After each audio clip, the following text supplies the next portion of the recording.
Good afternoon and welcome to Younib TV Live at 1. Now, divisions within Kenya's ODM party continue to deepen, with factions clashing in Kakamega and Raila Odinga's children speaking out against what they describe as hijacking of the party. This afternoon, we also bring you calls from CS Kipchumba Murkomen for community-led anti-drug campaigns. The Ministry of Health this afternoon also plans to fight medical fraud and developments in Uganda following President-elect Yoweri Museveni's controversial re-election. Let's first take a look at the highlights.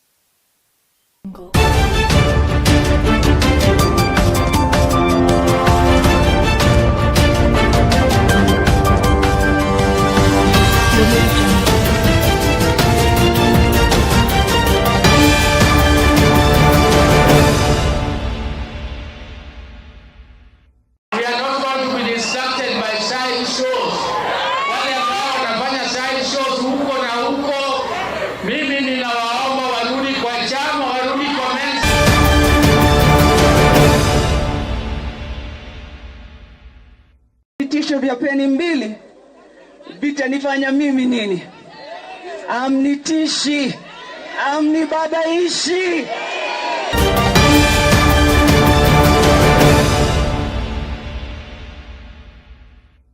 Waja niseme Bishop, changamoto kubwa yenye tuko nayo ni pombe na miadarati.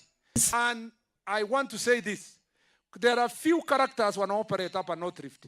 Wanatoa hiyo pombe huko Uganda, wanaleta ethanol.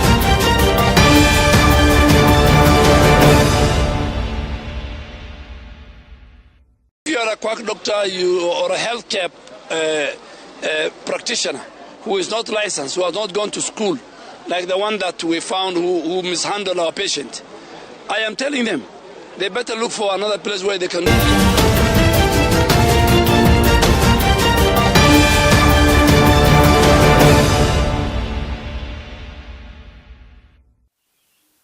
The bulletin begins right now. My name is Alphonce. Ouma. Now, the division within the Orange Democratic Movement, ODM, is deepening as new factions continue to arise.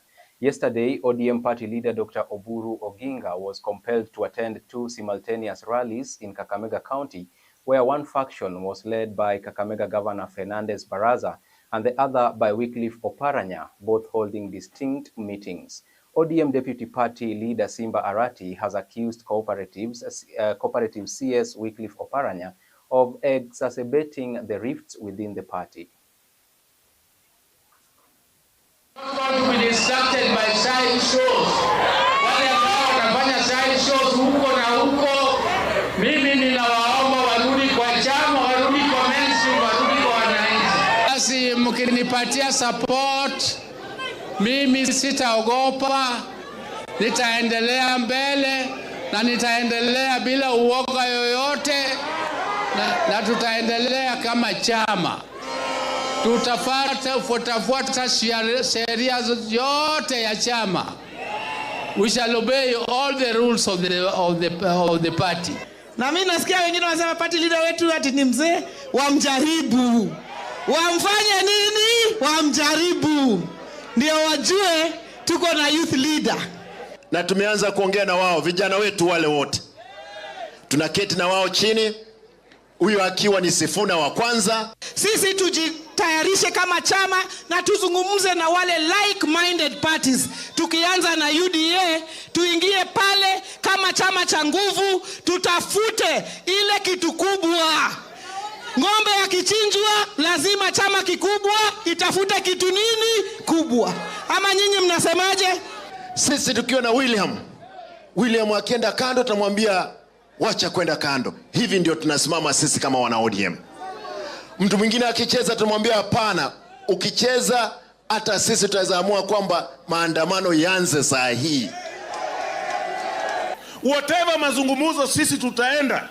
Hapa Busia tutaakilishwa na ODM.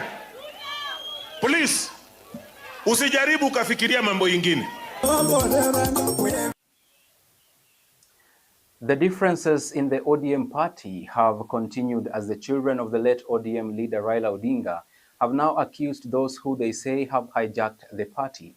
Ella MP Winnie Odinga and her brother Raila Jr. Odinga have now said they will not be swayed to change their stances, saying they will lead efforts to rescue the party from those who they claim have infiltrated the party. Now, the two attended a church service and participated in the political rally in Kibra's estate yesterday. Vitisho vya peni mbili vitanifanya mimi nini? Amnitishi, amnibabaishi. Nasikia kuna watu wengine walisema hatuwezi kuja hapa. Ni akina nani? Hakuna siku baba aliwahi eleza anybody atoke kwenye hii chama. Wanaongea sana na tukiuliza maswali wanasema tutoke kwenye chama. Tukitoka watabaki na nani kwenye hii chama? Tusikubali kwa watu wa kukuza wengine. Huwezi copy paste baba. Huwezi copy paste the greatest leader Kenya has ever seen. Atunabadilisha na huyu ati sasa tuko na baba. No, haiwezi kuwa hivyo. So sisi kama watu wa ODM lazima tuongee na watu wetu. Lazima tuongee na mavijana. Tuongee na wamama. Pia wazee tutaongea nao. Na wale wanasema ati sijui baba aliwaambia sijui nini. Hiyo ni kukosa adabu. Nyamazeni bwana. Hiyo ni kukosa adabu. Tulieni bana. Everything baba alikuwa anasema mbele ya watu wake. Leo naleta the greetings kutoka mandugu zangu Babu Owino na katibu mkuu wa chama Edwin Sifuna. Tuko pamoja, msijali. Interior Cabinet Secretary Kipchumba Murkomen has urged church leaders and community members to take the lead in anti-drug campaigns. Speaking in Nandi, CS Murkomen also called on parents to be responsible for their children's whereabouts, warning that strong family and community involvement is key to keeping young people from going astray. While addressing key security concerns in the Coast region 3 days ago, Murkomen had reiterated the government's intensified nationwide crackdown on drug trafficking operations. Waja niseme Bishop, changamoto kubwa yenye tuko nayo ni pombe na miadarati. And I want to say this. There are few characters wanaoperate hapa North Rift. Wanatoa hiyo pombe huko Uganda, wanaleta ethanol, wanakuja kwa adulterate, wanauzia watoto ya watu, wanaumia kwa mambo ya pombe, wanaharibu maisha yao, wanaharibu pia uzao wao. From the marching orders of the president, we have put together the team, na mtakuwa mnasoma tu kwa gazeti ni nini imefanyikia wale ambao wanafanya tabia kama hiyo. Na mimi nataka kuomba kwa kanisa hii, tusiwache hii vita kati ya dhidi ya pombe na miadarati ikuwe ni ya serikali peke yake. It starts kutoka familia, kutoka kwa nyumba. Nataka kuencourage wananchi, kila mmoja aende uchukue ID yako. Ya pili, wewe hakikisha kwamba wakati ushaenda kukata hiyo ID, make sure also you register yourself to vote. Commissioner, please, wewe na chiefs na leadership ya national administration, you have our instructions that come from His Excellency the President kuhakikisha hakuna mtoto atakaa nyumbani, wote wametransist, wameenda year 10. And now let's take a quick break right here on Younib TV Live at 1. See you on the other side of this broadcast.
Welcome back.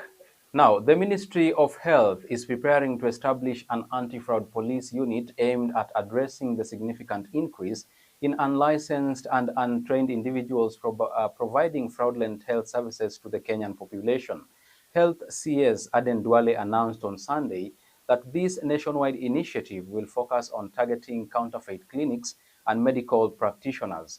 The specialized police unit will work in conjunction with officials from the Kenya Medical and Dentist Practitioners Unit. If you are a quack doctor or a healthcare practitioner who is not licensed, who has not gone to school, like the one that we found who mishandled our patient, I am telling them they better look for another place where they can do quack business. In the healthcare system, it's going to work. But now as a ministry, we introduce something called the scope of practice.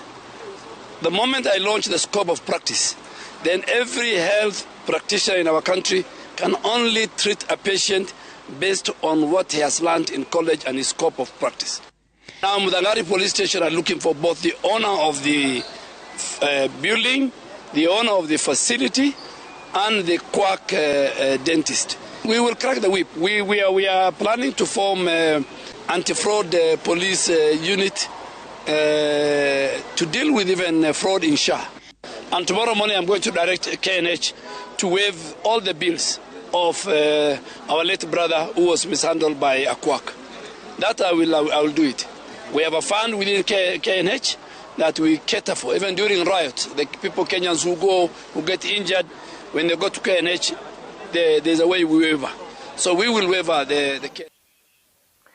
Now let's cross the borders to Uganda. Uganda's President-elect Yoweri Kaguta Museveni has defended his electoral victory, cautioning the opposition against instigating disorder. In his address to the nation, delivered a day after being declared the winner of the recent general election, Museveni stated that the opposition, led by Robert Kyagulanyi, commonly known as Bobi Wine, was plotting chaos. However, the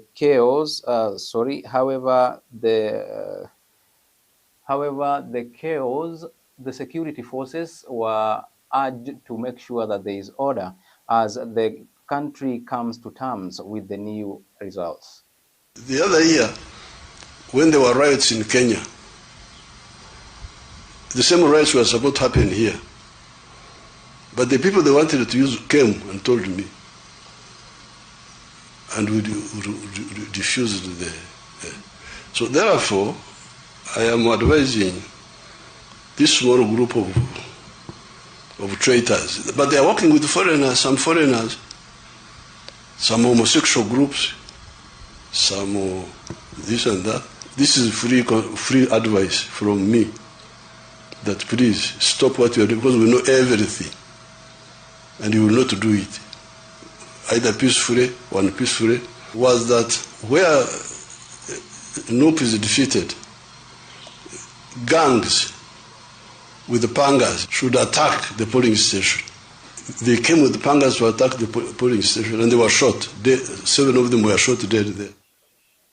Now, Ugandan authorities partially restored internet services late on Saturday after 81-year-old President Yoweri Museveni won a 7th term to extend his rule into a 5th decade. Users indicated that they were able to reconnect to the internet at approximately 11 p.m. local time on Saturday, and several internet service providers communicated to their customers that the regulator had instructed them to restore services with the exception of social media. The state-operated Uganda Communications Commission stated that it had suspended internet access to mitigate misinformation, disinformation, and electoral fraud together with associated risks. However, the opposition condemned this action, asserting that it was intended to solidify control over the electoral process and ensure a victory for the incumbent. Educational resources, government portals, financial services, email, and other essential online activities. In line with the directive issued to all licensed mobile network operators and internet service providers, social media platforms and messaging over-the-top, or if you may, OTT applications remain temporarily restricted. Of course, there are people who think that they can bypass these directives through usage of VPNs. Well, but I want to tell you that we have reasonable capabilities now,